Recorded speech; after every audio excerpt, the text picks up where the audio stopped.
I'm Mark Noble, and this is the Academy of Football Podcast. Yo, this is the Academy of Football in claret and blue. Absolutely massive, they just ain't got a clue. But just watch how we move, we got it here, come and see. Yeah, stepping in clean. Irons. Hello everyone and welcome back to the Academy of Football Podcast. My name's Kevin Slade and today my guest is an award-winning comedian. She's got a compelling story, but most importantly, she's obsessed with West Ham. It's Jo Jarvie. Hello. How are you? I'm all good. How are you? Yeah, I'm great. Thanks so much for coming on. Oh, I've been chasing you for a little while now. Have you? Yeah, I have been chasing you for a little while now. I've been so busy. I know. That sounds really wanky, doesn't it? Oh, sorry. Yeah. I've been so busy, but like just frigging that. And I always mean to get back to people or talk to people or things like that. And it just goes as quick as it's in, it goes. I could have the best intentions in the world to do something and it just doesn't get done. So... Well, that's internet for you, isn't it? Because we've been mainly communicating over Instagram. Yeah. But you're here now. So you was... Best room in the world. That's it. Yeah, it's great, isn't it? Oh, I love it. The fucking hottest room in the world at the moment as well, That's just because I'm in it, babe. Yeah. I'm joking. So, let's take it right back to the very beginning. Jo, Oh, God. where did you grow up? Yeah. How was it growing up? Yeah. Just talk me through absolutely everything because I'm really excited to get stuck into this. So, I was born on the 10th of December, remember my birthday card, 1990. And my mum's Irish. She's from Belfast. She fled the Troubles, had a really rough time in Belfast and was quite traumatised. And then she met my dad, who was living with his grandma in Clapham at the time. My mum was working in the pub and she was working there to sort of pay her keep. And she was also an upholsteress, which was unheard of back in them days. And she was actually earning more than my dad. Like she used to make loose covers for sofas and things like that for the Queen, for Harrods. She was on This Morning doing it. Like, so talented. So yeah, them two got together. My dad asked to marry her 3 times. She turned him down, but then she fell pregnant with me and thought, well, I might as well now then. So I'm the reason they got married. Then my little brother came along, Daniel. And yeah, I don't know why, but we never got on. From the day and hour that he was in my mum's womb, we never got on. My mum would say, oh, look, the baby's kicking. He'd kick me and I'd hit him back. Like, genuinely, that happened. I remember pushing him down the stairs. I was horrible. I was an absolute cunt to that boy. Is any wonder we don't speak? But no, I love him to bits. And yeah, so we grew up in Streatham. That was where we first lived. My best friend, even to this day, she's my sister, basically. Even my dad calls her his adopted daughter, is Francesca. We were born 3 weeks apart and we lived opposite each other. And I spoke to her yesterday. Like, we're still really fucking close, which is unheard of, really. Is she still there? Is she still in Streatham? Yeah. Yeah, she's still there. Same house. Yeah. Which is mental, but I love it. And then I sort of go back and like we lived in a flat and she lived in a house because she had money and we didn't. So I used to be in the top in my bedroom in the box room and she used to be in her parents' bedroom and we used to like communicate through sign language, be like, you want to come over my house? And all this like scheming through the window, playing knockdown ginger and just causing havoc in the street. But yeah, so it was great. I loved it. And then my dad came into money. He's worked hard all of his life. He grew up in Peckham with nothing, and worked really, really hard. He was in the carpet trade. He used to work for Carpet-Right, then opened up his own shop in, I want to say, Earlsfield. Yeah. And yeah, it just grew and grew and grew and grew. And now I've done a few. Actually, I'm going to plug it. Fuck it. Jordan Flooring in Wimbledon. Wimbledon, Croydon. They've got one in Devon. They're everywhere. So yeah, and that's named after me and my brother. So it's Joe and Dan with an R in the middle. Oh, that's clever. So it's Jordan, which I thought was lovely. And he's named loads of flooring after all of our kids as well, after all the grandkids. So every flooring has like a name after all of our kids, which is really nice. That's really sweet. It is, isn't it? It's amazing. A proper home business, like a family business. So if you're looking flooring, Jordan Flooring, thank you. You're welcome. So yeah, I went to Penwortham Primary in Streatham. Really rough school. Really, really rough school. There were suicides. It's primary school. suicides, knife carrying in the book bags, kids getting their eyes stamped out in the playground. Like, it was a rough old school. Like, and I got bullied. And they said to my parents, like, she's very bright. If you want her to do anything with her life, you need to move her out of this school. So my dad came into a bit of money, sold the flat, moved then to Wallington, which was quite suburban back then, but now I think it's a shithole. It's kind of just expanded from Streatham. And yeah, my dad put me in private school and thought that I was going to be this prodigy, you know, of the family, that was going to be all this brains and I was going to be a lawyer or a barrister or a judge or a doctor. I'm a fucking stand-up comedian, mate. So it's like, he goes, and he says to me on the weekly, all that fucking money on education. And I'm like, mate, I'm happy. I'm happy. Exactly. I support West Ham. What more do you want? Like, exactly. As long as you're happy with what you're doing. Yeah, I love it. And do you know what? My dad has seen me very, very unhappy. When I'm unhappy, everyone's unhappy, believe me. You know, and I'll go into this a bit later, but, you know, I had about 15 years of pure hell for not only myself, but for my family, you know, and it was a dark time for all of us, you know.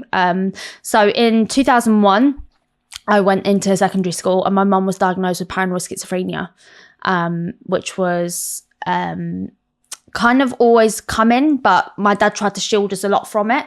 So like when she was going off on one, my dad would be like, right, we're going to a hotel. So he would just pick up me and my brother and just go to a hotel. And I thought it was great. I was like, can I wait at a hotel? This is great. And my mum was fucking blowing up the place back at the gaff.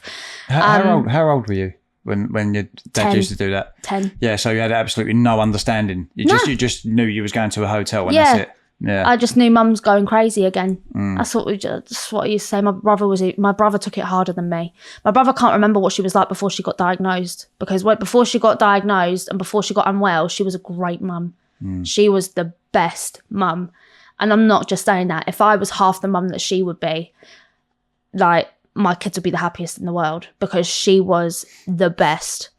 And she was so successful. She went out on her own because she had the talent and she had the thing, but the business and everything else. And then her and my dad were going through a rocky patch in the marriage. They tried to repair it. It didn't work. Her illness. Then she took to drugs and drinking a lot, and the drugs completely sent her off.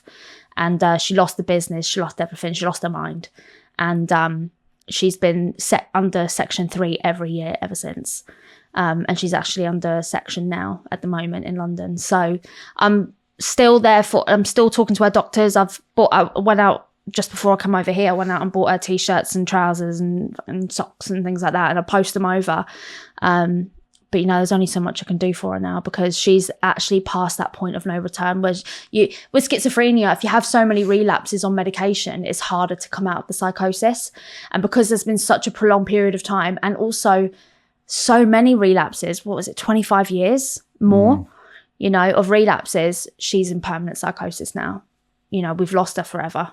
And that's the sad reality of it. You know, so I'm really sorry to hear that. That's really I mean, sad. Do you know what? It was at a time when no one understood mental health as well. You know, my brother came home crying, and my brother's a tough boy. He's a lad's lad, like, and he came home crying because he was playing up. He's ADHD and autism, undiagnosed. He came home crying because his teacher had a go at him because he was obviously messing about. He was probably being a little dick in class, but, you know. And he said he threw his pencil case or whatever on the floor, and he said, just because your mum's mad doesn't mean you can get away with it. And my dad went fucking ballistic. Yeah, I'll be up at school. Oh, he was. I'll be up at school. Yeah. Just because your mum's mad. And I was a teacher, do you know? So we were always stigmatised as the kids with the mad mum. And that was the whole way through, you know. I, because of my mum, understood mental health a lot more than adults at that age. Like, I remember one of my teachers sitting me down in class, and we had a really difficult Christmas. I think the Christmas tree was fucked out the window or whatever. The presents were flying everywhere. My nanny was over from Ireland, who is also schizophrenic, but she was stable. She took a medication. She was fine. My auntie was over from Ireland with all my cousins. My uncle was there, who's a chronic alcoholic, woman beater, fucking mental. Yeah, so the presents were going everywhere. My mum was going mad. My nanny was farting because she farts when she gets nervous. And then my Uncle Joe was getting fucking... And my dad was like fine. It's Christmas Day, like. And my cousin was crying. She's 2 years younger than me, same age as Daniel. And I was like, what are you crying for? Thinking it was just normal. I was like, get a grip, you know, trying to be all the big un. And then we all got shoved into my dad's car. Oh no, my Auntie Tammy's car. We all got shoved into my Auntie Tammy's car, fucking in footwheels and all the rest of it, like you could do in them days. And Ray pegged it down to my Auntie Tammy's house. And my dad, and we only found this out last year, right? So my dad dropped home Joe, right, to Mitcham, which is where they lived. And he told my aunt, he came in at like 3 or 4 in the morning, caused absolute carnage, beat the fuck out of my Auntie Tammy. And it was like, because you made me walk home from Wallington, you didn't give me a lift, blah, blah, blah. My dad lifted him to Mitcham. So we got a lift outside the pub. And he done that anyway? Yeah, he went to the pub. My dad gave him a lift to Mitcham. And he dropped him off at the gardeners. And you only found that out last year? Last year. Who told you? Your dad? He did. Oh, wow. Yeah. So he's gone and done that anyway? Yeah. No. Oh, he was a bad egg back then. I mean, we're all friends now. My cousin Nicole, she's going on holiday with him next week to Barcelona. Like, we're all friends now. And my Auntie Tammy and my Uncle Joe get on like a house on fire now. It's like, it's all war under the bridge. We're just so mad. And that's the thing with our family. And a lot of families I know in Ireland, you could murder each other and everything else. And then, forget it, your family. You just let it lie. Yeah. Move on. Like, who can keep a grudge? Yeah, I mean, I've always said you can't choose your family. Yeah. So when you, when you go into your sort of adolescent years and you start to understand certain things and the way how dysfunctional families work, you can have the biggest falling out in the world. But at the end of the day, you still be like, oh, it's still my uncle, though. Yeah. Or it's still my brother or sister. That's very much why I still talk to my dad, because my dad has always gone, that's still my daughter. Yeah. You know? And I love him forever for that, because he should have walked away from me a long time ago, let me tell you. Another thing was, so my teacher pulled me in after that Christmas and she was like, did you have a good Christmas? I think someone had warned them that I had a really bad Christmas. And I just went, oh, well, this happened and this happened and this happened. It was a normal Christmas. And she was just like, and she started going into like talking about my mum and stuff like that. And I was like, would you be pulling me in here if she had a broken leg? She was like, what do you mean? I was like, she's not well. I was like, she's not well. Like her brain's broke, you know? So she has to go to the doctor to get it fixed. But why are you carrying on like this? Because it's just like a broken leg. She's just not well. She can't help it. You know, I had that at like 11. Yeah, well, that's how we see things. So we've actually got a side segment to this podcast called The Check-In, which is based around mental health. Perfect. And we say this a lot. Like, you know, it's no different to us to a physical injury. Yeah. Just because you can't see it, you know. And it's non-discriminatory as well, because you could wake up one morning and just have a breakdown. Yeah. Your brain, one chemical just needs to change and you think, fuck it. Yeah, I've been there. Yeah. We've been there. Yeah, we've been there. You know, and it's just luck of the draw, you know. So all of that going on sort of in the late 90s, early noughties, when it wasn't understood and all that sort of thing, it was hard, but I was resilient because I was a child. I think my dad was more worried for us because obviously he was an adult and more aware of things and how people could be. But no, we just took it in our stride and went and saw my mum every Wednesday. My dad never stopped us seeing her. Would take us to the mental hospital and everything, and she'd be waving out the window and we'd be waving back at her and things like that. And she used to make like she used to be on a ward with a Chinese girl who used to do origami, and she used to get her to make us origami presents and throw them out the window, which I thought was it was so lovely. Did you have direct contact with your mum in the hospitals? Yeah. So you could actually sit and have a conversation with your mum? Sometimes. It depends how bad she was. Sometimes we would go on the grounds and just walk around the grounds. My dad didn't like us being on the ward because obviously you're going to be around other people who are really unwell. And we did. And I used to get worried because people used to steal stuff off my mum. That used to hurt me. I was really hurt that people would be hurting my mum in the hospital. I didn't feel like she was safe. That was the only time I ever remember worrying about my mum. You know, she was on the phone too long and someone decked her or something. You know, it was like, it's prison. Yeah. You know, I know Jo Brand did a lot for my mum when she was in hospital. She was a huge advocate for that ward at that time. And my mum will always speak very fondly of her. And that was kind of my first introduction My mum introduced me to comedy because my mum loves comedy as well. She loved Billy Connolly. Oh my God. I remember watching live with her. Do you remember when Billy Connolly streaked? Yeah, And went round, that, yeah. I watched that live with my mum, and the tears, my mum was just so happy. Tears were tripping her. I was laughing at my mum, laughing at that. And it was like, I love this. Well, that is the quickest form of getting a laugh out of someone, isn't it? Yeah. Like getting naked. I know that sounds crazy, but it is. Ultimate toilet humour, Even when you're at football and you see like a streaker just randomly run on the pitch, like everyone laughs. Yeah. I don't know why though. It's just strange, ain't funny. Yeah. I think it's because it's the absurdity of the normal that is now abnormal, because sure, we're all animals. We used to walk around naked anyway. Do you know what I mean? Like, it's perfectly normal and natural to be naked, really, if you think about it. Now, I'm not a naturist. I don't even like wearing bikinis on the beach because ain't nobody got time for that. But, you know, it is funny. And farts as well. Farts are funny. Yeah. I mean, I shouldn't really be saying this because my missus detests it and she thinks that I don't do it. Oh, really? But as soon as she leaves the house, mate, kaboom! That's it. Oh, my God, that's so funny. No, we won't, but yeah. Oh, no. See, if I really like a guy, I'll fart in front of him and see what he says. Is that right? Yeah, that's a make or break, mate. Do you know what I mean? If you rate it, what, you an air biscuit, marry me. Air biscuit type of girl, or are you literally like a... Depends on the day, mate. Yeah. Could be silent but deadly, but could be fucking loud, but just be like a bed of roses. Dear, oh dear. Oh, no. Sorry about that. I've broke him, everyone. No. It's fine. It's just, it's just not something that I was expecting. That's all. Right, so, yeah. But it's brilliant.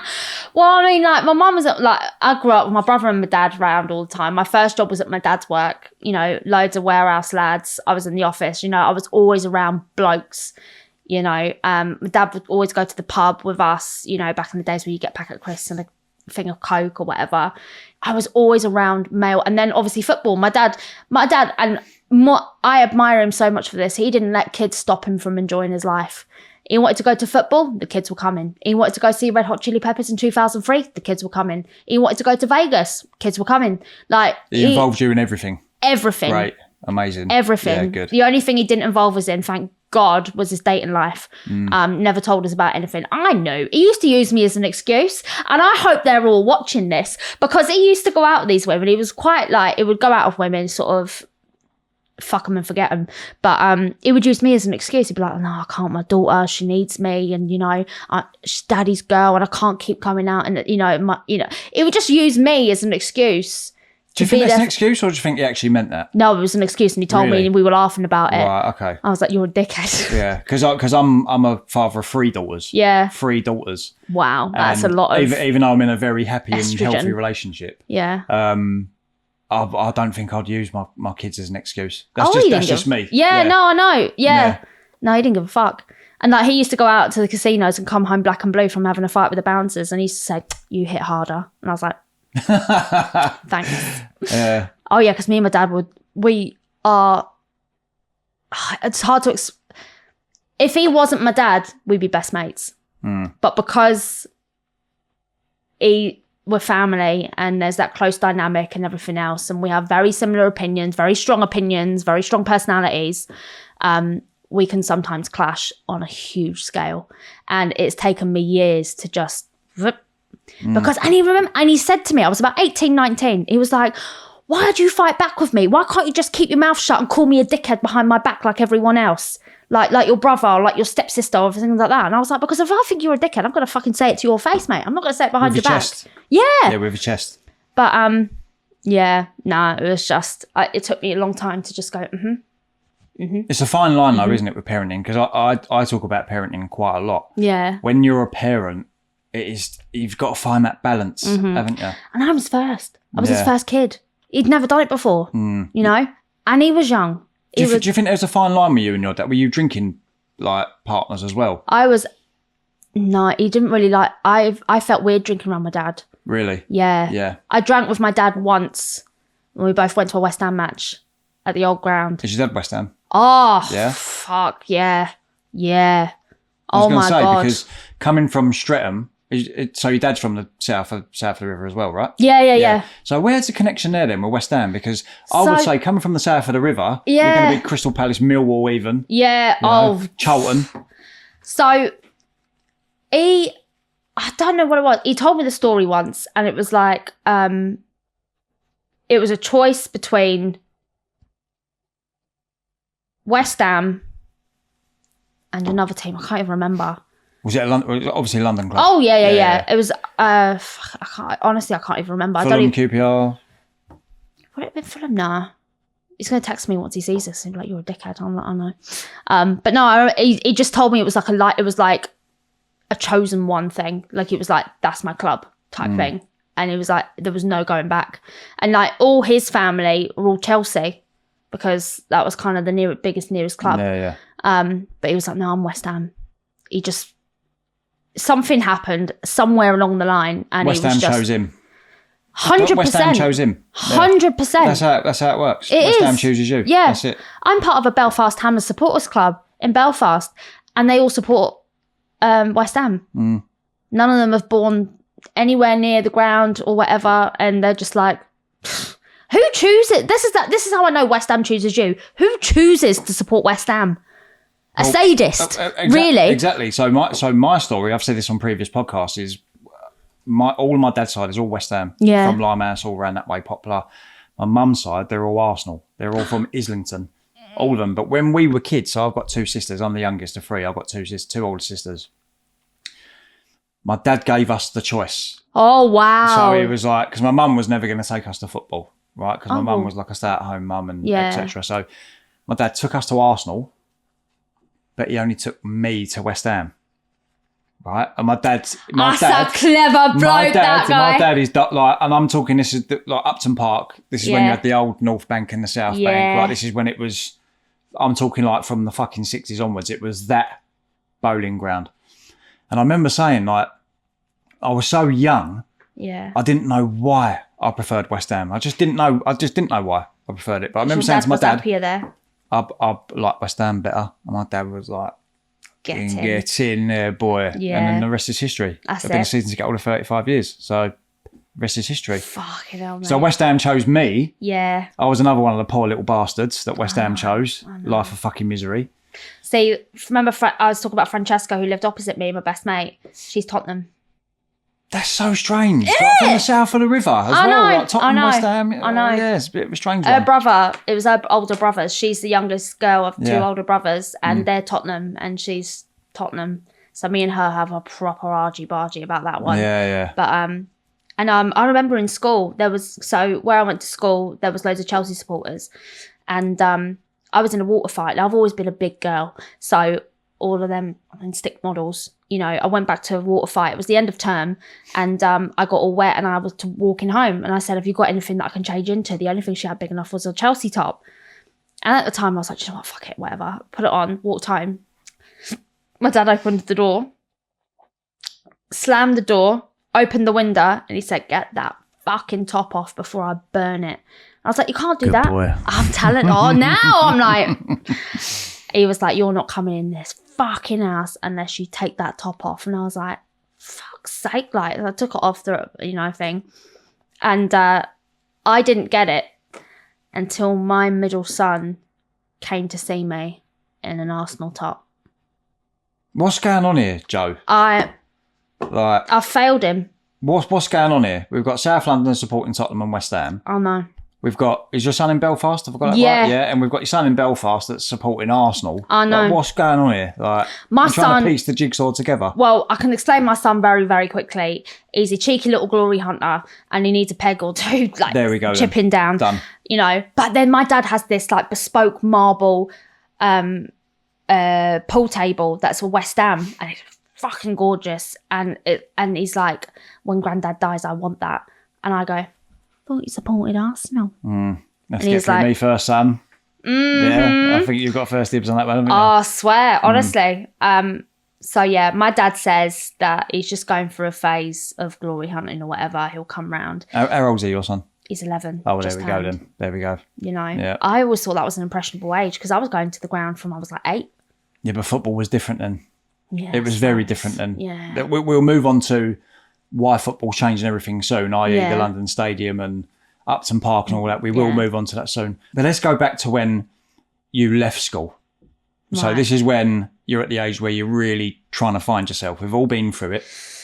Oh, God, it was a painful time. That was a painful, painful time. Should we talk about that? Yeah. Yeah. So I was the first one in my entire family to go to university. Thought that was just what you did.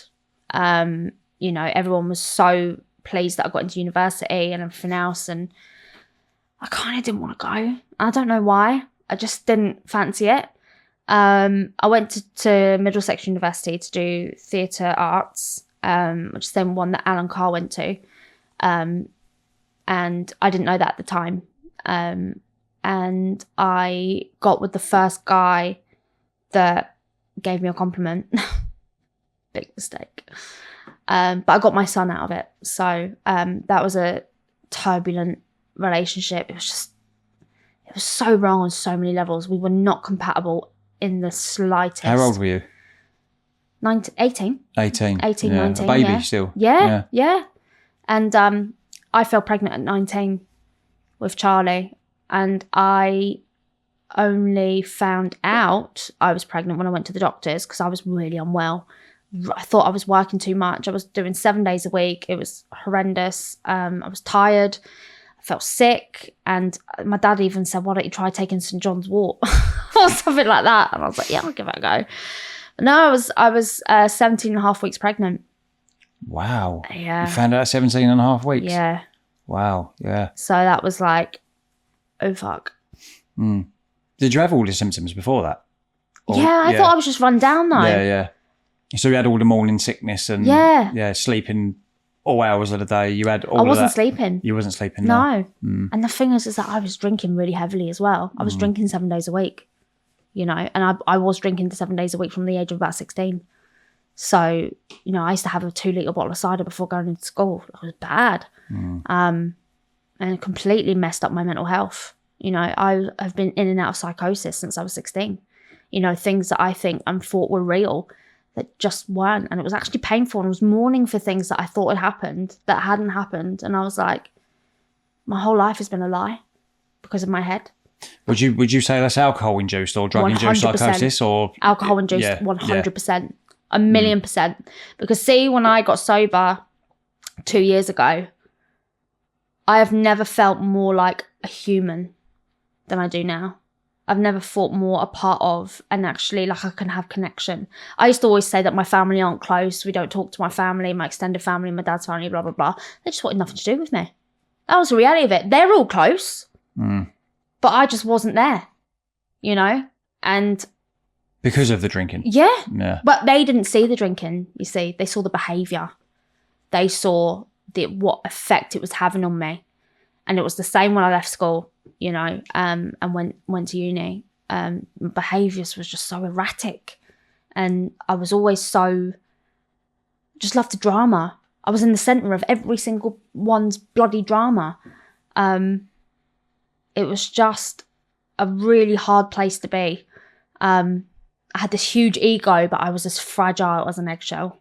You could have knocked me over with a feather with words, you know. But I would never say. I would always have the big bravado, do you know? Was that the mask? Would you say that was a mask? Yeah, definitely. And drinking was never the problem, so it was never brought up as a problem.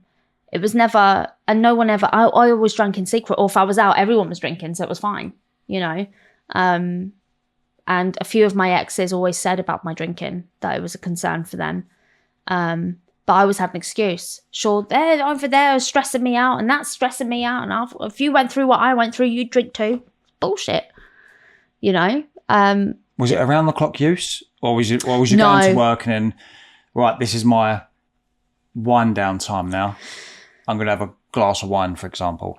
So, or this has happened, I'm going to have a bottle of cider. It was a bottle of wine every night. Yeah. Once the kids were in bed. Weekends, I'd start in the afternoon. I remember, and it pains me to say it, but my eldest son's christening, I stayed up all night drinking till the morning. All night. and I was in the chapel with these big glasses on. My whole family came up to where we were living at the time in North London. The whole family came up, and I'd put out like favours and things like that, put on a big spread, and thought, yeah, that's me done. You know, wet the baby's head, so, you know, and then went straight to the pub after and carried on. And my dad just looked at me and he was like, he didn't talk to me the whole day. And I know why now. It's a disgrace. So what was you, 20 when your son was born? Like, about 20? I was 19 turning 20. So he was born in the August. I was 20 in the December. And he was christened when I was turning 21. Yeah, because it was just after his first birthday. Very young woman, though. Yeah, very young. Finding yourself as well. Yeah. Especially as, with all due respect, how your son was born. Oh, yeah. Do you know what I mean? Yeah. You know? So you probably got all of that to deal with as well. Was you and your son's dad together? Yeah. You were together, yeah? Yeah. Right. We were together until 2013. So 3 years. And then when he left uni, he went back home to Lincolnshire, and I stayed to finish off uni. And he kind of said, the way he put it to me was, I don't want my son in a council flat. Why don't I take Charlie up to Lincolnshire and you finish your degree and you can see him and stuff like that, and then we can find something afterwards. I was like, right, yeah. And the reality was, I had not a pot to piss in. I was homeless for a few months. I can't even remember how. I think it was my dad that helped me. Oh, he always bails me out. But I was staying at Francesca's for 3 months until I could try and get some things saved for some sort of deposit and sort myself out. And it was just all touch and go. And I stayed at Francesca's for 3 months, and then eventually got a flat in Purley. And he moved back down, but he didn't work. And in my head, it was like, I was working 4 jobs, part-time jobs, and doing uni, taking Charlie to the childminder. I still talk to that childminder, actually. We're still good friends. But I would leave the house at 7 a.m, take 2 buses to drop off Charlie to the childminder, take a bus to the train station, take a train and 2 tubes to uni, do a full day of uni, and then do the 2 tubes and a train and a bus back to get Charlie, and 2 buses home every day. And his dad didn't really help with that? No. Is there a reason for that, or? Lazy. Yeah. He just hasn't got a work ethic bone in his body. Never has done. And I see traits of that in my son Charlie. So he goes to my dad's every summer, and my dad tries to get him some sort of work ethic, and you work for what you want and you work for what you get, and, you know, sort of things like that. And he just wants things to be easy. I don't know if it's the age. He's 16, so, you know. It's a generational thing as well. Yeah. With the internet, everyone wants to be an influencer or something, and everyone like that. wants it like that. Yeah. You know. They just want it to fall on their lap. They want the results without the graft. Yeah. But sadly, that's not the way the world works. I know. So his GCSEs have been a bit stressful for me. Not for him. He didn't give a fuck. But I was like, fucking Johnny. So we'll see on results day. I'm hoping he's done well. But he knows what's going to happen if he hasn't. He's got into college to do animation. He wants to be an animator. I will always help him as much as I can, give him as many contacts as I have. You know, I have a contact for a friend of mine's auntie by marriage in Texas who animated, or was one of the animators on the SpongeBob film and the Scooby-Doo film. Oh, wow. So there's a connection there, and I'll be like, you know, anything to help my son get forward. But he's got this college thing coming up, and I really hope he'll, you know, succeed, because he wants to do animation. So I'm hoping if he wants to do it, he'll put more of an effort in, do you know? But it's hard just letting them make their own choices. And it's like, you can't do anything. You can take a horse to water, you can't make him drink. Yeah, I know. You know? As I say, we're going back to the parenting. I'm exactly the same. I mean, I've got 2 young babies. So one's 2.5 and one's 10 months old. But I also have a 13.5. And I always say to her, do you know what you want to do? Nah, don't know what I want to do. You haven't got just one little idea, one little inkling? No, I don't know what I'm going to do. She's just happy just to go to school and just piss about with her mates. Bit similar to me, really. When I was a similar age, I was exactly the same. So I'm fuming inside, but then look in the mirror and I'm like, but you was like that. Yeah. You've So yourself it's to blame, strange, mate. ain't it? Yeah, strange. See, my daughter, Yeah. she is carbon copy of me, copy and paste. I am terrified. Terrified for when she gets older. And I see traits of me in her every single time she opens her mouth. Do you hate it? Fucking right, I do. But you can't be Tell a too mad bitch. though. But I know how to handle her. That's the difference. No one else can handle her. Everyone just gets really angry, and then she gets angry and she starts tantruming and she starts slamming doors. Like, I used to love a slamming door. My dad used to fucking hate it, so I used to open it and slam it again just because I see a door slam. It's like crack. I was a door slammer. Yeah. Not anymore. My cousin was a door slammer until my auntie Tammy booted it down off the hinges, and his bed was behind the door, and she booted it off and fell on him on the bed like a surfboard, and she was like, oh, she used to run after us with Hoover pole, fucking everything. Oh, it was just carnage. That was the norm though when we were kids. It I know was, I know it sounds crazy. I know, to everyone else is like, oh my God, child abuse. And it's like, I've been chased with slippers. Yeah. Not necessarily just by my mummy. I'm talking about aunties as well. Yeah. Because I've got a lot of cousins. yeah, And I was always with my cousins when I was a kid. And Yeah. I've been chased with slippers. Yeah. Hoover poles. Yeah, everything. Yeah. But they were the plastic Wooden Hoover spoon. poles. Yeah. Yeah. Well, anything my family could get their hands Yeah. on, I was getting chased with it. yeah, It's crazy, ain't it? yeah. I even got a bag of sugar thrown at my head and he missed and I laughed. He broke a fucking cabinet the dickhead. I was like, dear. ah! Yeah. Dear, oh dear. Oh, me and my brother used to wind my dad up so much. No wonder he's bald. Fuck's sake. Poor bastard, like. So your dad raised you and your brother, right? Yeah. Yeah. Yeah, he did. He worked 7 days a week and he always did shows at night, or he went to Germany, or he did it. So there was always, there was always people around to look after us as well. Or like we would go to Ireland for a few months, or, there was always someone to kind of look after us while he was working. And I used to hate it. Like on holidays and stuff, he used to be working. I was like, Dad, like we're on holiday. I used to hate it. But you had to do what you had to do, right? Yeah. This is what I mean. Like we were on holiday. Like he brought, just the perception of when you're a kid to now. Kids are selfish bastards. And as a former one myself, I was a selfish bastard. Kids just think of themselves, No, they know. you're absolutely right. They never think of the sacrifice. They never think of the money of something. They never think of, my dad would always say things like, well, you never, you didn't even thank me for doing that for you. And I was like, well, I didn't ask you to. That attitude. Yeah, you take it for granted with your parents, don't you? 100%. Yeah, I used to take a lot for granted with my parents. Yeah. A lot. And it was only really now I'm a parent. And like I say, a couple of them are too young to even know that they're here. Yeah. But I think, oh, God, you've got no fucking idea what I had to do to get you that. Like, that's how I think with my oldest one, Yes. And then my life flashes before me and I'm like, this is what my parents used to say to me. It's crazy. So let's go back to the alcohol use then. Yeah. Was that something that took a grip of your life? Oh, in the end, Yeah. Yeah. I always... Can we talk about that? Yeah. Yeah. So I always thought if I was going to be a drinker, I would drink in the night. I'd never drink around the kids. I would never drink in the day. I would never drink before work. I would never do any of this stuff. All that stuff happened. I remember towards the end, Charlie was pouring my wine for me just so he could stay up a little longer, so he could be my personal maitre d', fucking pouring my wine. And like, I don't know, it seemed like the thing you did. When you got to a certain age, you drank. From the age of 13, 14, my mum was buying me booze. My aunties was buying us carry-outs, is what we called them. And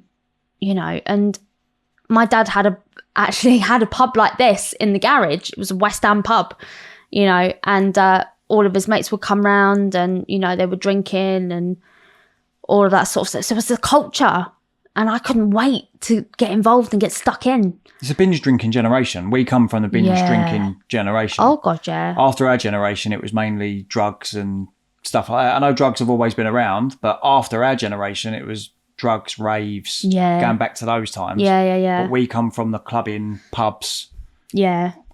pub hopping. We come from that. Pub crawls. I love the pub crawl, mate. Yeah, the pub crawls, We come from that generation. Yeah. And that's not a thing anymore, really. No. You know? Everyone's looking after their health now. Blech. Everyone's into wellness and matcha. I'm like, go smoke a Marlboro Light in a fucking field like we used to do. Get some life into you. Yeah, we used to wait outside. So going back to when you were saying 13, 14. Yeah. I thought that was normal as well. So I'm a bit older than you. So I'm 42 this year. Well, I'm 42 next month. So Happy birthday. I'm 42 next month. Thanks.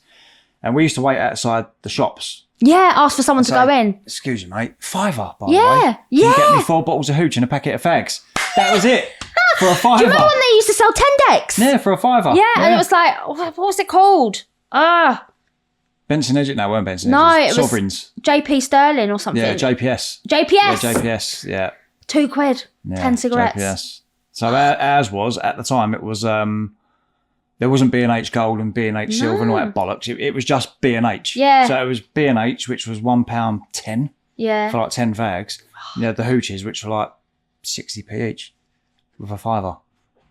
And I remember one guy went to me, how old are you lot? And we was like 13. He went, yeah, go on in. Like, just took the money, went in. We come always back, know and what we were shop like, we used to go to. We Yeah. used to go to a shop called Holt's. Never asked a question. But there was another shop that opened up, and I went into that one by accident, and he went ID, and I went, what? In this Holt's? And then he sort of like looked at me. I was like, never mind, it's all right. And then went up to the next one. That one got fucking done, didn't they? Because I said that. I was like, fuck. But no, Blew the he used cover. to. Yeah. He used to just all that. My dad had a bar, so just used to fucking raid the bar. I remember tasting rum for the first time because I thought it was cool because the Pirates of the Caribbean drank it and it was fucking disgusting. Oh, I love rum. Oh, I love rum.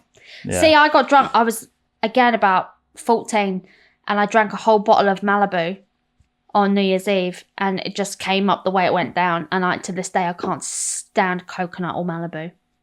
It's funny, ain't it? How things like that stick with you. Yeah. See, with tequila, I had tequila when I was in Mexico, right? And I've Right. never drunk it since because I was Wow. dog sick. Like I'm sort of like so ill on it. At my dad's wedding, his second wedding, I remember walking to the bar. I don't remember walking away from it because it was an open bar. Wow. And I remember doing tequila slammers with my dad's wife's sister and just bang, bang, bang. And I honestly, it's the only time I've ever had a full blackout where I'm like, what? I remember being at the bar. That's it. I don't remember how I got to the hotel room. Everyone was saying that I was trying to chuck some bird in the fucking Thames. Apparently, my dad's workmates were trying to hold me back from knocking someone else out. I apparently stole my auntie's jacket. All these things. And I'm like, I might as well have not been there. You're telling me a story about a stranger because I'm not in that. I can't even allow myself to go into that headspace of that I did that because the shame. And I was 18. I was so young. You know. You're a kid. You know what I mean? But it was like my behaviour was disgraceful. Like I was dressed as a fucking Princess Peach fucking character, acting like something out of Tasmanian Devil. Like the contrast of it all. This is what alcohol does, though, doesn't it? You know what I mean? Everyone's got their kryptonite drink, as I call it. So mine is tequila. I cannot do tequila and vodka. They're the two drinks that I cannot have. Yeah. For one reason or another. Tequila's mine. So I'll stick to I love Guinness. Yeah. I'll have a beer like with Dave or whatever. I like rum, you know, but I don't drink it to the excess. Yeah. I've learned how to enjoy alcohol now because when I first met my partner, I didn't drink. Wow. It was out of choice. Yeah. Not because it was a problem for me. Fitness or whatever. Yeah, it was just a choice. And I think I was 3 years without a drop. Wow. And my partner doesn't drink anyway. Oh, wow. So, yeah, she's not had a drink for 10 years. Fuck, brilliant. So, but as soon as we had kids, fuck me, I was back on Need the to pints. relax. Don't worry about that. I was back on the pints. Hair of the dog for that one. Oh, yeah. fuck, I know. And I never breastfed. And when I was pregnant, I had what they called prenatal depression. As soon as I was pregnant, my head would go. I wanted to kill myself. I couldn't stop crying. I didn't want to do anything. If you laid £1 million on the end of my bed, I wouldn't get out of bed for it. I was so ill with depression and through education. And I was fine once the baby was born. And I thought, maybe just the hormones come out and I was fine and everything else. And I always said, you know, I'm not breastfeeding because I want to be able to have a wine, you know, I'm not breastfeeding because, you know, and he can help, and you know, all these excuses not to breastfeed. And after the baby was born, you know, give it a week, 2 weeks, I was fine again. And through education of this disease, I was a dry drunk, pregnant, with no program, no help, no counselling, nothing. With an alcoholic, you put the drink down, the head goes crazy. You go fucking mad. It's called being a dry drunk. And it's untreated alcoholism. And as soon as I had the baby, I started drinking again. And everything just went, and I could deal with life again. Yeah. I just couldn't cope with life. I couldn't cope with the post. I couldn't cope with the phone calls. I couldn't cope with the early mornings. I couldn't cope looking after the kids. I couldn't cope with cooking. I couldn't cope I couldn't cope with life. I was like, I'm out. I can't do this, you know? And I was under supervision orders with my kids because of my mental health, because I tried to kill myself pregnant. My father-in-law had to stay home and work from home while I was on the sofa crying all day. And I was in a lot of pain as well because I had hip dysplasia, so that didn't help because I was in a lot of pain. But why didn't they give me codeine? So then I started popping codeine. And then I felt a bit better. And my son Cameron came out addicted to codeine. But I justified it. I was like, but I'm taking it as prescribed. But I was taking it every 4 hours, every day for 4 months. And he came out and had withdrawals from codeine. And I will never forget. Now, I've woken up with, we call it guilt, shame, and remorse in the morning, you know, of what you did the night before, the shame and everything else. From before that point and after that point, and it got worse after that point, I'd never felt more ashamed of myself than seeing my little newborn son twitching because he was withdrawing from codeine. I have to live with that. And that will kill me until the day I die. But it wasn't enough to stop me. Because that was codeine. It wasn't alcohol. So back on the gravy train I went. And it went on and on and on until I burnt my life to the ground. Husband left. Kids were taken off me. House was gone. Had a dog. He went. And it ended up me being on all the Facebook groups of the police looking for me because I'd made a serious attempt on my life, got taken to hospital, and I escaped because I was like, I'm going to go do it again. And I nearly did. If you know how close I was to doing it, and a police car just pulled right up and grabbed me. And I was then put in hospital then under section. So that's 2 suicide attempts. I was more than that, but yeah. But the first one, whilst you was pregnant, with your son that come out addicted to codeine. Yeah. I tried to hang myself. Yeah. Did that go wrong, or when I say did it go wrong, I mean did it not? Did someone stop you? Did someone? Oh yeah, Craig. So Craig had left to go to, because he helped out at the church with sound and lighting and stuff. So he had left to go to church and he forgot something and came back, and it was a dressing gown cord that I had wrapped around my neck, and I was just tying the knot to tie it over the door, and I was literally like that around the door, and he bust in. And it was already around your neck? It was all around my neck. I was just tying the knot to throw it over. Yeah. So. Do you still think about that now? Is there something you still think about? Or? Yeah, I can't let myself think about it too much. I try, because if I thought about all the shitty things I did and all of the pain that I put people through, you know, I'd never get out of bed again. You know, it's that thing of not shutting the door to the past, but not keeping it fully open either. It's acknowledging it, but not living in that place. And since then, And I had hyperemesis as well, which doesn't help, which also makes women go mental. And a lot has come out in the media about hyperemesis and the fact that suicidal feelings are a part of that as well.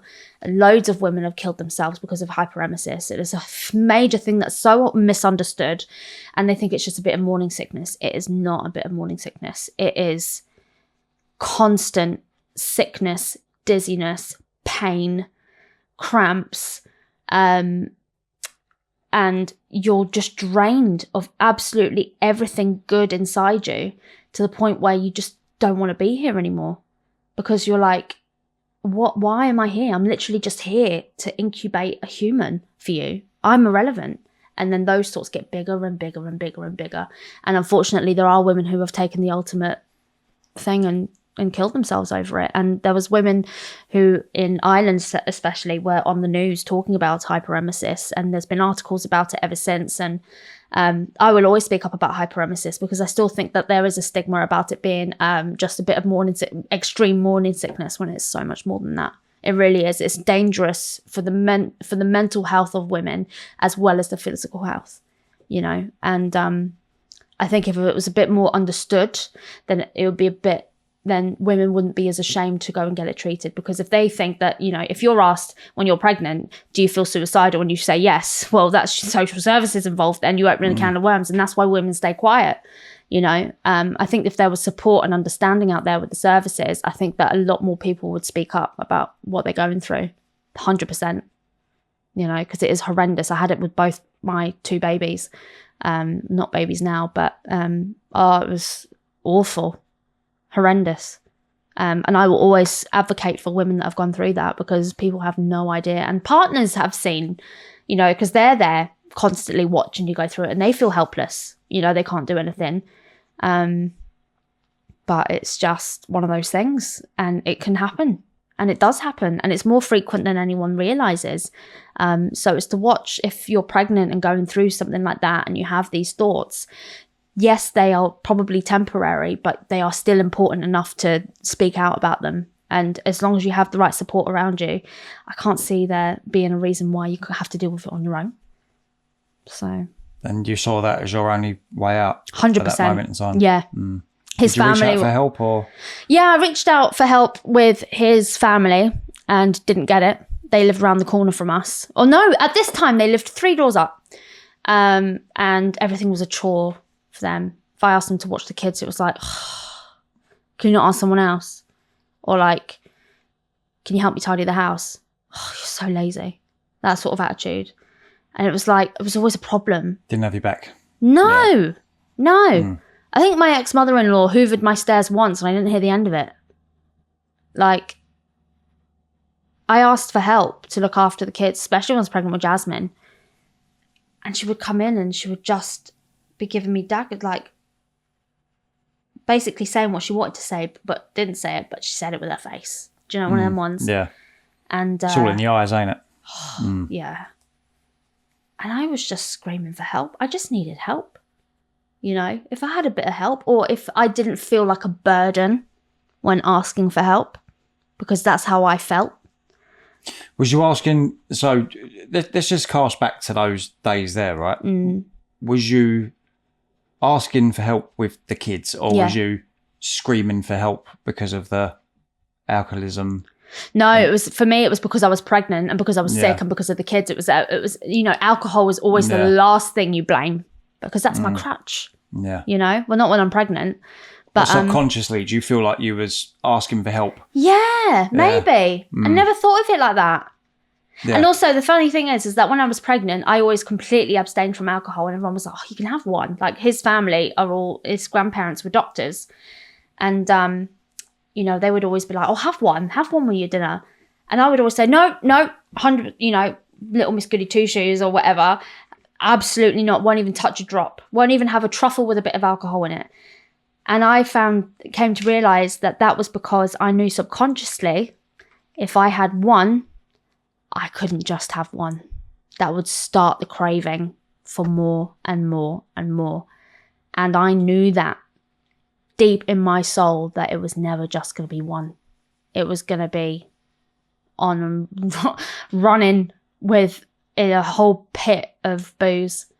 And so it's mad how you justify all these things and come up with these mad excuses. And like, I always say alcoholics are the smartest people you will ever come across, because the way they trick themselves and scheme and formulate and see things and dodge and duck, like, it's exhausting. I just think that's addiction in general, though. Yeah. Do you know what I mean? Like, Tell a you'll crackhead always they can't find a have way. crack. Yeah, you'll always find a way. Yeah. Whatever it is that you're addicted to. Yeah. Not necessarily alcohol and substances. I always say this because addiction is addiction. That's how I see it. And also, when you give one up, find a way. When you give one up, you often replace it with something. Yeah, there you go. You know, and I always say that my dad was a workaholic, and he is. He's worked 7 days a week for the past 18 years, easy.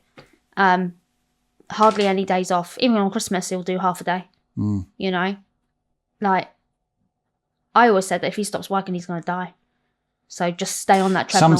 Sometimes that's what keeps people going. Yeah. See, my mum is in her late 60s and she's still sometimes doing 6 days a week. Wow. Because she just loves to go to work. Yeah. She loves it. Yeah. You know? It keeps you going. Yeah. I think, she's been in the same place for 30 odd years now. Wow. She's got a lot of friends there now that she's friends with outside of work as well. So some people just, you know. Yeah. No, I definitely get that. And it's sometimes when people slow down or retire, they decline because there's no get up and go. There's no sort of reason. So yeah, and that's why I plan on doing comedy until the day I die, mate, because wouldn't it be great if I died on stage? Like, and trust me to go viral once I'm dead. Like, do you know that way? Like, everyone's trying to go viral and be like, I'd be the one to go viral because I croak it. So, but yeah. My son Cameron, just sort of talking about work, we always talk about, you know, what do you want to do when you're older? And he is dead set. 11 years of age, I want to be a plumber or an electrician. Good for him. I was like, I felt like I won the fucking lottery. Fuck these kids that want to say I want to be a doctor, an engineer, or a surgeon. I was like, give me a plumber, a mechanic, or an electrician any day of the year. Good for him. I was the proudest mum in that moment, and I am so happy he chose that because, and he knows fine rightly why, it's fucking money, but like, you learn a lot. You learn a lot of life lessons on building sites as well. Like, you do. You absolutely do. Yeah. Believe me, you do. Oh, I've walked past a few. Couple of wolf whistles. I miss it. Can't even do that anymore. Get nicked for it now, don't you? I hate that. I hate that. Can we please bring back wolf whistling and bibbing the horn if you fit? You get nicked for it now. So I hate that. Do you know what? I used to think, I look all right today because I've got a little wolf whistle or a little bib on the horn. Now I don't know how I look on a daily basis. I have to look in the mirror. Who wants to look in the mirror?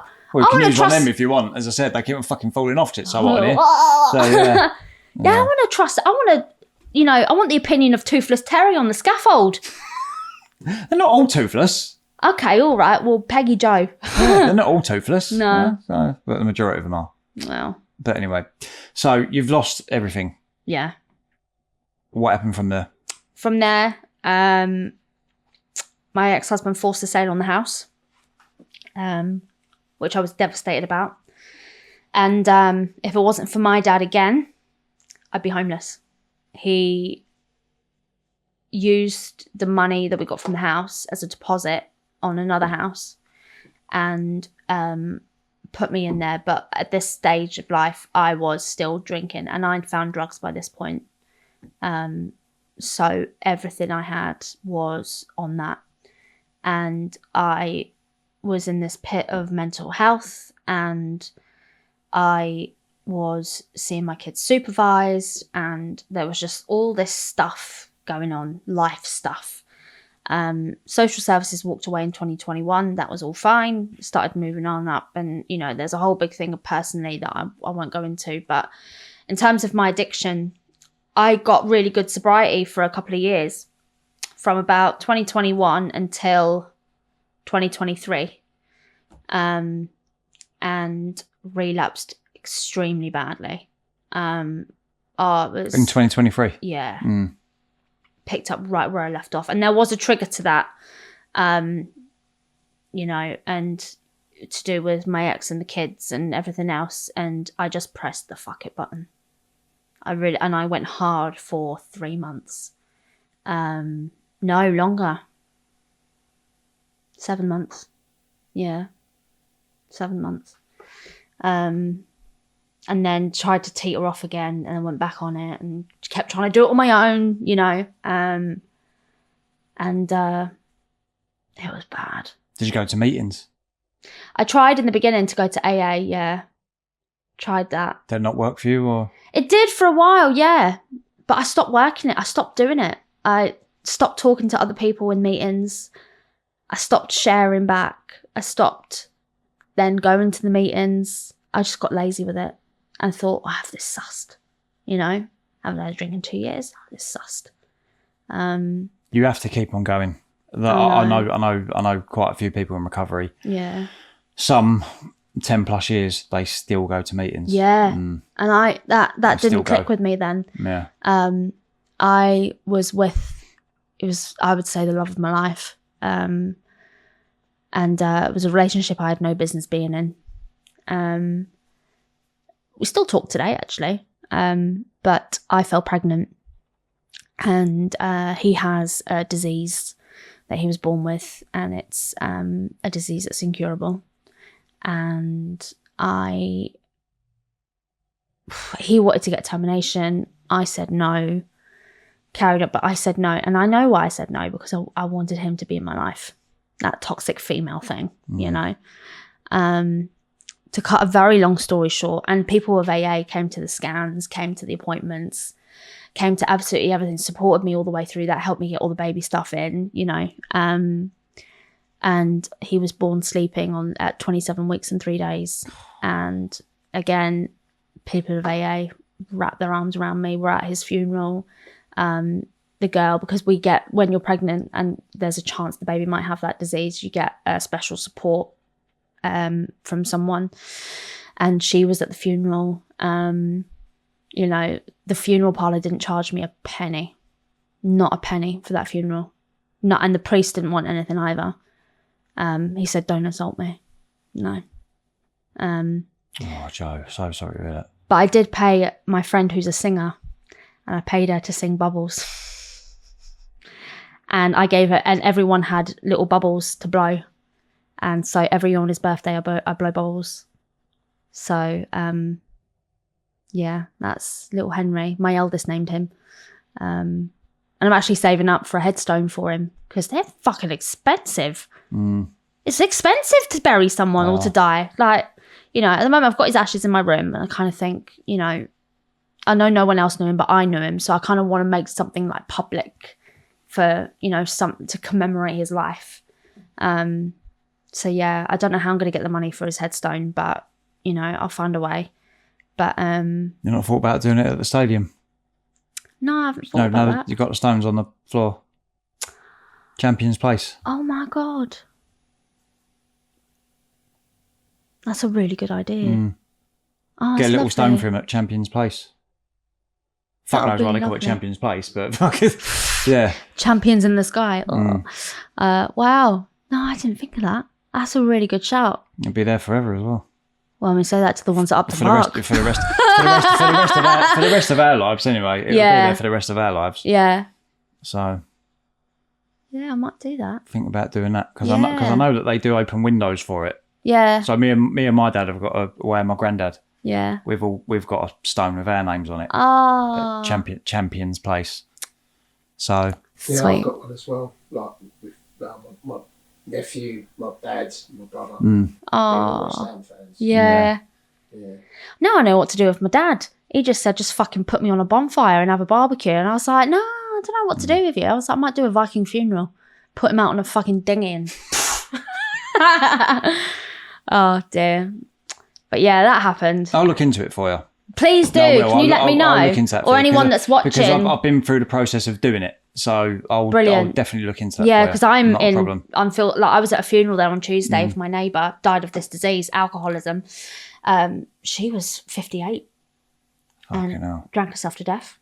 But yeah, it was the same funeral people that did, and I went up to her and I said about a headstone and stuff like that, and that's when she came back this week with the quote, and I thought, oh, fuck. So yeah, no, that will definitely be something to consider. But yeah, I went to psychosis after I had him. I used to think he was under the bed and everything, and that I couldn't get him out. Or here's a funny one. Police rang me.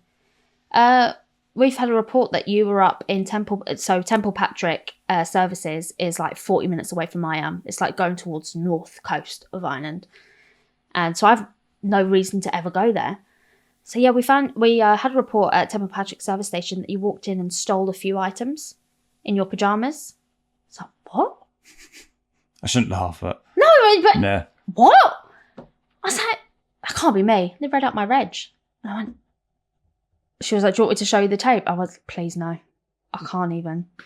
Yeah, in full-blown psychosis, drove a car to Temple Patrick Station, petrol garage, and stole a charger. And apparently loads of people were asking me if I was okay because I was in such a state, and took a charger amongst something else and then just walked out. No memory of this.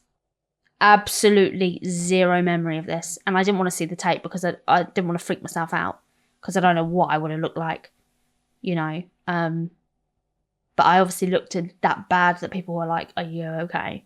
You know. It was going to go to court, but I submitted Henry's death certificate to my solicitor, and the PPS let me off with a warning. I had to go to the court, sign something, you know, because of obviously the proof that it was 2 weeks ago that, you know, that happened. And do you know what? So I didn't want to have a funeral because I thought I was being really poncy, and I don't know why. I just thought, no one knew him. Who's going to turn up for a funeral for a baby you didn't know? Do you know? I'm so glad people talked me into it, because see, from that day, I started to get better. It was kind of like a chapter closed and slowly moving on with life. But the last thing to get rid of was his cot. I slept next to his cot for months. He died in June the 13th, and I didn't get rid of it until after Christmas. I just slept next to his cot with all his little things sitting, and I have his first West Ham baby grow framed with his little booties. So that was in there as well. You've got to do everything in your own time. Yeah. Do you know what I mean? I'm glad I didn't rush it. You can't put a time on anything. No. You can't. So I did what any sane woman does, and I got a cat. Crazy cat lady. Fucking right. Yeah. I know. I got one cat and I ended up with fucking 2. And then ended up with 3 because one of them got fucking pregnant. What's cat's name? The first one I got was Leonardo DiCaprio. The second one... Very clever. The second one I got was Cleopatra. And then Cleopatra had babies. So then Leo did the thing that all men do and fucked off. Never saw him again. And the 2 babies are called Pigeon and Biscoff. Wow. Very creative. Yeah. Cleo got run over. Cleopatra got run over. And then a year later, Pigeon and Biscoff... Biscoff was poisoned and Pigeon got run over on Pancake Day. Fucking hell. To try to upstage... Of all days. To try and upstage me with the comedy, like, getting run over on fucking Pancake Day. It's flat as a pancake. Flat as a fucking pancake, mate. I was pissed off. No, I was devastated. I love Pigeon. She was my favourite. Oh my God, I've never had a cat like her. She used to sleep on my pillow every night and stroke my face, almost like she was like comforting me. I swear she's been here before, like in a human body. It's like having my little girl. We call her the bubbies, and like the little what are they called again? The little comfort toys, and I like when you sort of rub their face with it. It's like fucking magic, mate. Yeah. Honestly, doesn't matter how old they get. Give them that, they're off. Mm-hmm. That's it. Do you know why that is? It's scientific reason. Go on. Because when a baby's in the womb, their placenta is here. So when they're resting, they have something on them. Yeah. So that's kind of like a trigger for probably safety. Like we still get in a fucking fetal position. Oh, yeah. I still do that. Yeah, I'm I do it. 16 stone and 42 years old. So I always get like a little blanket and like, or a pillow or something, just something. But yeah, no, she used to be that for me. And fucking croaked it, didn't she?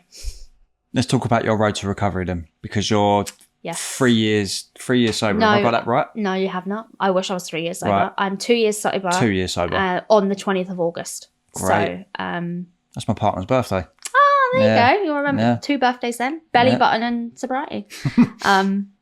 It was really hard coming back. I went into a different fellowship than AA because I could talk more openly in the meetings about drugs. You know, finding AA, you could just stick to the traditions of talking about alcohol and things like that, which was fine. It was the main crux of my problem, as is most addicts. You know, the main crux is alcohol. But I sometimes felt like there was more to what women would do for drugs that needed to be spoke about. So I found more of a community in a different fellowship in CA. And yeah, people have just completely turned me around. And I say people, I mean like the fellowship of the people in the rooms, because a lot of them are young as well. You know, a lot of them are a lot younger than I'm one of the old ones. You've had the support to do it, but Yeah. you've done all the hard work though. Yeah, I was broken enough to put in the hard work. If you'd have told me to dance around a field naked and stand on a tree on my head, I'd have done it if it had got me clean and sober. Like, I was so broken beyond belief. I was willing to do anything. Rock bottom. Oh, yeah. I thought I hit rock bottom, but no, I had a trapdoor. Down I went again. Yeah, so I got a sponsor, got on the program. It wasn't even a day at a time in the beginning. It was a minute at a time, you know. Really hard for the first few months, and really prioritized those things as well. And it was around before I got clean, I went back to my first open mic, because it was on my mind to go to this open mic. It was Facebook ads. It was constantly popping up, constantly. And I was like, fuck's sake. Okay, I'll just go down and just put it to bed. And I went down. And they were like, have you done this before? And I was like, maybe. Yeah, because open mic's not your bag, is it? No. It wasn't your bag, was it, before you done that? No. So I went to drama school, was very much doing acting, producing. I was going to the Tony Awards on Broadway. I was in the West, doing stuff on the West End. I was dipping in and out of comedy as well. So we did the comedy module. I only did the comedy module because I fancied the guy taking it. And I was just like, I want to do comedy too. Ended up being really good at it. Yeah. And then going to Edinburgh Fringe and then fucking burning my life to the ground up there as well with drinking drugs. So yeah, I did really well in comedy. Really well in sort of 2011, 2012, 2013. And then embarrassed myself in front of really the top Irish comedians of all time. Ardal O'Hanlon, David O'Doherty and Dara O'Brien, apologies. And embarrassed myself profusely in front of those lads. And because of that, walked away from comedy. I was like, I can't do it. Talk us through it. What did you do? It's not even that bad. You can't mention it and then try I know. It's not even that bad. But I was really drunk, right? And they were all talking and I tried to like get in on the conversation to network and be like, how are you? And try and be chummy. I was on my own, drunk. And we were all on the picnic bench and I went, so where are you from? Best chat up line. Dara O'Brien, David O'Doherty and Ardal O'Hanlon. It's hardly going to be fucking Russia, is it? And they just looked at me, looked at each other. I was like,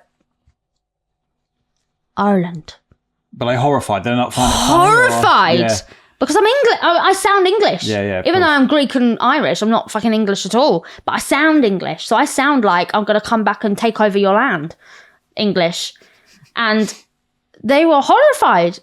And they just took their pints and just walked off. And I was on that bench going, I want to die. Oh, shit. Yeah. You bumped into them since? No. Nah. Nope. Not on the circuit? Nope. Not on any awards or Nope. anything? No, Nope. Nothing. That's it, done. Yeah. So they remember Never you as that girl for the rest of their lives? They probably don't even fucking remember me. They probably don't even care. But I I'd remember. something like that. I Would ya? Yeah, I would, yeah. Oh my God. If you're watching this, please get in touch and say you remember. Give me work, please. But yeah, no, I did a lot with did a lot with comedy up in the Fringe. Did a lot with Ed Byrne as well when I was up there. Lovely guy. Soundest guy ever. Very insecure. But no reason to be, you know? So yeah, I was top of my game. Too much, too quick. Too young, too fast, too much. And I just couldn't cope. Couldn't handle the success. And it was that summer I moved to Ireland and just said, no, I could have had so much success. I had the career of a 40-year-old woman at the age of 22. Wow. Mm-hmm. I was holding meetings with men in their 50s and 60s on the Broadway League. Big stuff. the head of the Broadway League invited me to his house in some suburb of New York to go meet his wife and have a barbecue because I was just myself. I wasn't sucking up to these guys. There was a fireman's helmet on his desk and I went, oh my God. And I pulled it down and everyone was like, you know, I was like, oh, is this from the fire? And then he was like, yeah, he was so happy that I was interested. And he told me all about the fire station on Broadway and how they were involved in 9/11 and the tribute that they made to them and everything else. And we were talking about it. And because I was just myself and I wasn't putting on this poncy act, you know, I was just me and no airs and graces about me. Authentic. Yeah. And I think they appreciate that. So, yeah, he took a liking to me, took a shine to me. I've lost the card. Don't even know if he still works in Broadway. It was years ago. But everyone was really pissed off that he took a shine to me, the young 22-year-old girl, over them with all this years of experience and all this money behind them. Yeah, made a few enemies that day. Fuck it. But yeah, I walked away from it all. I sometimes think about where I would be now if I didn't stop. Are you happy where you are now? Yeah. Yeah? Yeah. Would I go through all that again? If I had the choice, doing no. stand-up comedy. Yeah. You know, And in a like, good place. yeah, I feel more like myself. Actually, that's a lie. I've never felt like myself. I didn't know who I was. And now I'm like, I know who I am now. And this is what you're meant to do. Yeah, 100%. I love every aspect of comedy. And I did the view from my seat in the programme for West Ham. And I even said, I just arrived back from Prague and I had to do a layover in Tenerife or somewhere in some island where it was roasting hot and there were stag doos everywhere. And I had to do an overnight layover on... Probably Tenerife or Lanzarote or something yeah, like that. Yeah, it was one of them ones. Islands, and it was just like... And I still loved it because I was there because of what I was doing and where I was going and everything else. I love the shit bits as well as the good bits, you know. You've embraced it. Yeah, and at the start of my journey in comedy and in sobriety, I had lost my license. So I had no car, no license, no fuck all. Did it stop me? Did it fuck? I was getting buses, I was getting trains. I hitchhiked on a lorry once. Like, I was not being stopped. I ran, this is the award that, it's fucking unbelievable. So there's this Irish, longest running Irish competition. And you only get in if you've been recommended. You know, it has to be not any Tom, Dick or Harry on the scene can apply for this thing, right? And it was in Galway, which is 4 hours away from where I was. And I had to get a bus to Dublin and then a bus to Galway to get there, which took 8 hours. And then do 5 minutes of material and then go back. I did that twice. First time I did it, one of the guys in AA actually rang me up and he was like, "You're not travelling back tonight. I've just bought you a hotel." It was like a cheap, like, Airbnb. It was like 50 quid hotel, whatever it was, but I could have cried. I was like, "Oh my God, thank you so much." And that was the semi-final and I won that. Got through to the final. And I was told afterwards I was the first English person in the history of that Irish comedy competition to ever walk away with a prize. Wow. Ever. First female as well, or? Oh, no. There's been females yeah. there, you know, that have won it and stuff like that. Yeah. You know, there's loads of great female comedians in Ireland, you know, like Joanne McNally's come out of Ireland, you know, just so much talent. And yeah, my prize was a paid spot, being the closer for the rap party for the Bray Comedy Festival, which all the big comedians in Ireland flock to.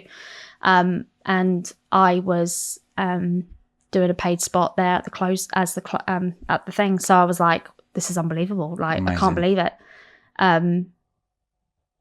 First English person in its history. That's a really big achievement, that is. Everyone's come through that competition. Yeah. You know, it's like the BBC New Comedy Awards competition, you know, that sort of equivalent for Ireland. And yeah. And even though it took so much to do it, so worth it, you know. And like I said, when I went to the final in Prague, I fell in love with Prague. And I know we were talking earlier about what your, home is where the heart is. Piece of my heart's in Prague. I left it there in 2023. A piece of my heart was left in Prague. And also I was pregnant with Henry when I was at that. I'd say the fucking majority of me was left in Prague, to be honest, because as I say, when we do these podcasts, we always talk about, well, I should say the lack of trophies that West Ham have won. Yeah. He's fucking spoiled, he is. I know. Because he's seen quite a lot of, I say quite a lot, he's seen the majority of our trophy success. So is my dad's. Yeah, and my dad too. Yeah. But I've seen the Intertoto Cup, if you want to count that. I am fucking counting it, because Arsenal count the fucking Farers Cup, or whatever it's called. Yeah. So we're counting the Intertoto Cup. We're having that one. Fucking right. That one, Conference League. Yeah. And I'm not going to say the playoffs. I'm not. So I've seen 2 trophy lifts. I've seen and one. I cried like a fucking little bitch. So did I. Like a bitch. So did I. My dad was like, there you go, son. That's what it's all about. You know? I know, my There dad. you go, son. That's what it's all about, you know? I did a movie that year and got paid late, and I got enough in my account to either pay off a chunk of my mortgage to my dad or go last minute to Prague. This was 2 weeks before Prague. Prague all day. Yeah. I travelled through 3 countries by bus and plane to get to that Prague. And I arrived, it took 70 hours of travelling and I didn't sleep. And I was on a bus like this for the majority of the time, going through fucking Amsterdam, Germany, and all the rest of Belgium, and then Prague. And got there at 10 o'clock in the morning on match day. Airbnb wasn't going to be ready until 3. So what did? I walked into the nearest 5-star hotel and was like, have you got any rooms? And they were like, yeah, we just had a cancellation up in the attic. I was like, I'll have it. Went up, had a few hours kip, got up, got showered, texted all my mates, where are you? I'm ready, let's go, fan zone. And it was like, I've arrived. Yeah. It was like, do you know what? If they put something like that on every year in the fan zone, I don't know if you were actually at the match or the fan zone, but the fan zone was like Glastonbury.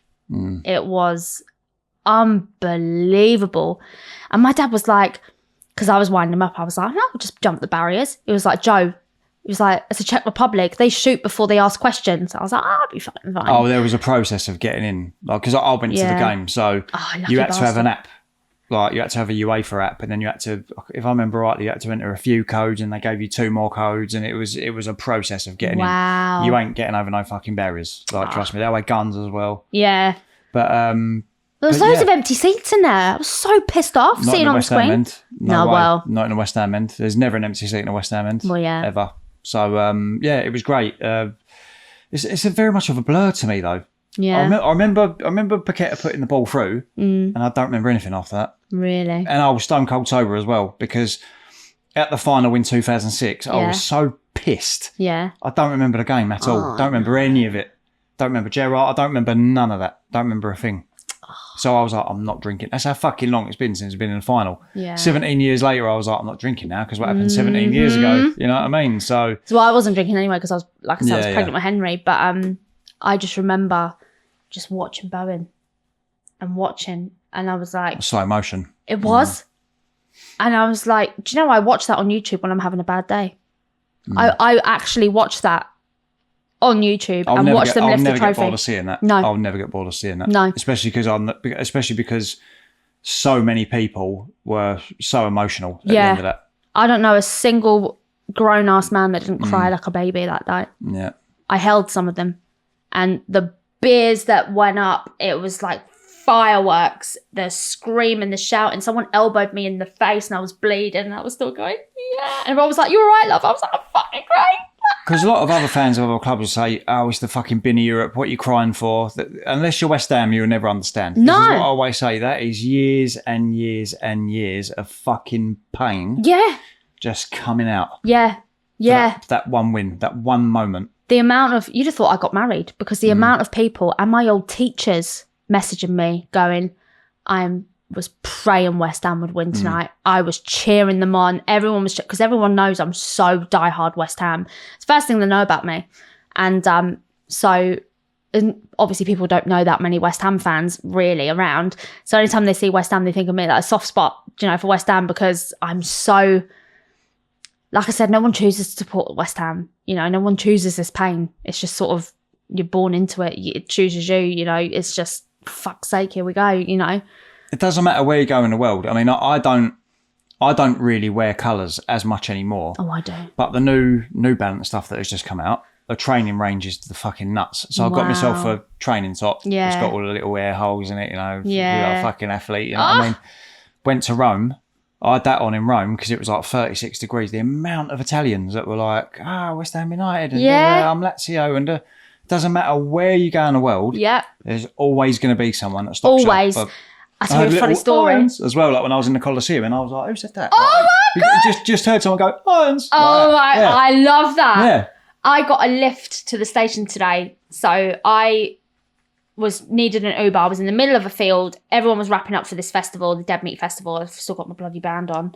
And there was a guy in his car just obviously looking at maps, in all the cars were sort of ready to go. And I just went up the window and I said, excuse me, are you leaving? He said, yeah. I said, would you take me to the main road so I can order an Uber, please?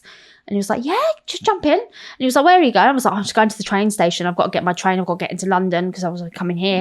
And he was like, oh, I'll take you to the train station. Well, you're on the way anyway. And he said he saw my set and he thought it was absolutely brilliant. And he said, oh, I do on Instagram Amazing. and everything else. Yeah. He's a fucking West Ham supporter. That's crazy, ain't it? I We're was everywhere. like, we are. what the fuck? Like, he lives in Liverpool. He was born and bred in London, but he lives in Liverpool. And we were in a field in Cheshire. Yeah. And he gave me a lift to the fucking station. Yeah. I was like, we're everywhere. We're such a fucking we're like big a football disease. club. No, we are. We're yeah, such it's a big football massive. club. Yeah. I mean, you name me any other, I hate to say this, but former Premier League Yeah. club Yeah. that will sell 42,000 season tickets No. in the Championship. No. Name me one. No. Because fucking Tottenham wouldn't do it. I tell you what, Millwall's going to fucking sell out next this season. I'm telling you now, I know, lads. yeah, Oh, yeah. fuck. Yeah, I'm looking forward to that one. Are you going to go? Yeah, of course. Yeah, Yeah. yeah. I don't know how the police are gonna They've had meetings about it already. manage that one. I don't know how they're gonna do it because, as you know, dotted around that stadium, Yeah. you've got various train stations. It's not like Upton Park where you all get fucking herded out onto Green Street. I don't know. Well, they've got them big metal barriers and stuff. They're just going to have to fucking cordon off. They'll probably be making like alleys, you know, that they'll just fucking herd people into. But Yeah. So, you looking forward to the new season? do you know what? After a lot of deliberation and heartache, I've come to terms with it. You know, I really thought Tottenham deserved to go down. I really thought that they should have gone down. And I think that it was a fix. But anyway, we are where we are. And I'm here to embrace no VAR. Here to embrace a undefeated season. And Millwall West Ham. It's a tough league though. Like it can't be underestimated. The Championship. Yeah. It's a Premier League graveyard. If you look at yeah. all the teams down there, bar one or two, Yeah. they've all played in the Premier League. But I can't wait for the new season. I Yeah. really, really can't, because it just feels like a complete fucking Doesn't fresh it? start. Since like a we got clean rid slate. of them absolute wank stains, Yeah. fucking Brady and Yeah. Sullivan, you know, we've got Nuno in. It just feels it's like the unknown as well, because none of us really know what's going on. I Whereas before, when you had that regime running the club, you knew every fucking thing that was going on in that football Mm-hmm. club. Sometimes it was exciting, but most of the time it was like, we know you're peddling bollocks now just to get the fans on side. Season ticket renewals are here. Yeah. We're getting this one, we're getting that one, and you end up with fucking John Coleri, for Yeah. example. You know what I mean? But I'm really excited for this season because of the unknown. Do you know what I mean? And that excites me. it can the only go unknown. up, surely. Like it can It's only gonna be get tough. better. It's going to be tough, but we are the big fish in a small pond now. Yeah. We are, because when we went down in, was it 2011? 2016? 2011. Oh, 2011. Oh, no, that 2016 when we season there moved. with Yeah. Carl and all that lot. Yeah. We was a big fish in a small pond, and it was between us and Southampton the entire season until Reading just fucking come out of nowhere, and we finished third. But what's your predictions, Joe? We're going up first time of asking? Now you have me fucking doubting myself. Yeah, of course we're getting up. Yeah? Yeah. What about you? We ain't really spoken about this, have we? I I hope. He's fucking hanging, he is. Look at him, look. But yeah, I mean, it's going to be a tough season. It all depends on who we keep. Yeah. I think Nuno staying's a real positive for us. See, I wasn't convinced at first. And the reason why I wasn't convinced about Nuno is because I'm not his biggest fan anyway. I don't like the style of football that he plays. But having said that, he's been there and done it in the Championship. With a big budget with Wolves, he's now got a big budget with West Ham. And he's got his number 2. And he's got his number 2 now. Yeah. So, who knows? Hopefully. Who knows? Who Fingers knows? crossed. Yeah. Should we wrap it up there? Sure. Joe? My sweaty ass hands. Brothers now. Thank you so much for coming on. Thank you for having me. It's been a pleasure. It's been a great effort as well to get you here today. I know. I got Because a you slept in a tent plane. last night, didn't you? I know. Well, yeah. It was vaguely a tent. It was so cold. Yeah. But yeah, no, it was a very uncomfortable night's sleep, surrounded by a lot of drugs and drinking and people dressed as there was a wrestling match between Lady Diana and the Queen and Charlie Kirk and Jesus, because why not? And then there was a comedy striptease where the guy got bollock naked, just cause. Hilarious. Yeah, why not? And there was a woman going around with a little toy baby and a t-shirt saying, "Ask me about my abortion," with red shorts on. And I was like, wow. That's next level, like... It's a dark humour festival, though. It is yeah. a dark humour festival. Yeah, I saw a that's guy next put a level. 9-inch nail in his skull. What, for real? Yeah, up his nose.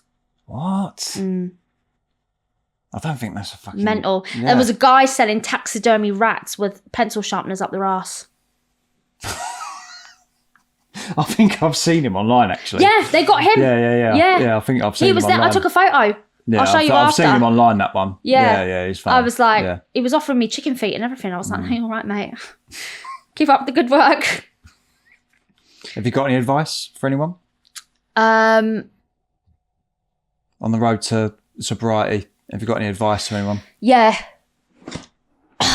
I don't know what it is yet, but no, honestly, you know you're done when you're done. You know, you just got to keep talking. Don't keep it in.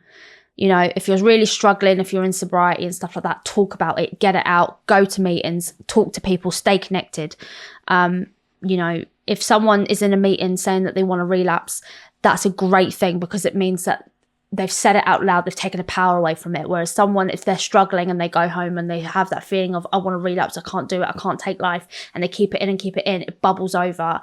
And yeah, you know, you want people to then relapse because you either relapse or you kill yourself. That's the reality of it. You know, people don't kill themselves high or drunk, they kill themselves sober.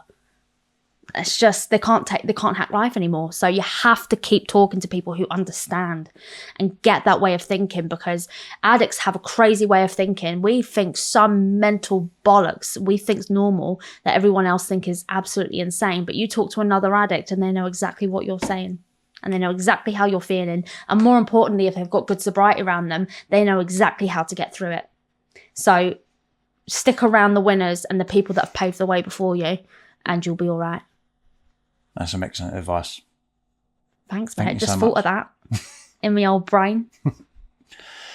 Please don't forget to like, comment, add, subscribe, and follow us on Twitter, Instagram, Facebook, and all that other good stuff. And me. Sorry. And Jo Jarvie as well. Sorry. Best female comedian in England. Oh, well. There's one more thing left to say. Come on, you irons!